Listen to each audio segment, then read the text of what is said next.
গত সপ্তাহে ইতিহাদের রিয়াল মাদ্রিদের কাছে ট্রাইবেকারে হেরে চ্যাম্পিয়ন্স লিগ ধরে রাখার স্বপ্ন ভেঙে গেছে ম্যানচেস্টার সিটির।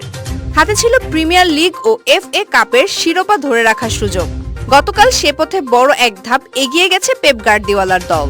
ওয়েম্বলিতে চেলসিকে 1-0 ব্যবধানে হারিয়ে টানা দ্বিতীয়বার FA কাপের ফাইনালে উঠেছে ম্যানচেস্টার সিটি। ম্যাচের 84 মিনিটে সিটির জয়ের গোলটি করেন বের্নার্দো সিলভা। শেষ দিকে জয়ের গোলটা সিটি করলেও ম্যাচে একাধিক গোলের সুযোগ পেয়েছিল চেলসি। প্রথমার্ধে সিটি বলের দখলে এগিয়ে থাকলেও লক্ষ্যে একটি শটও রাখতে পারেনি। গত বছর FA কাপের ট্রফি জেতা ম্যান সিটি এ নিয়ে তৃতীয়বার টানা 2 বছর ফাইনালে উঠল। রোববার ফাইনালে ম্যানচেস্টার সিটির প্রতিপক্ষ হবে ম্যানচেস্টার ইউনাইটেড কনভেন্ট্রি সিটির মধ্যে জয়ী দল।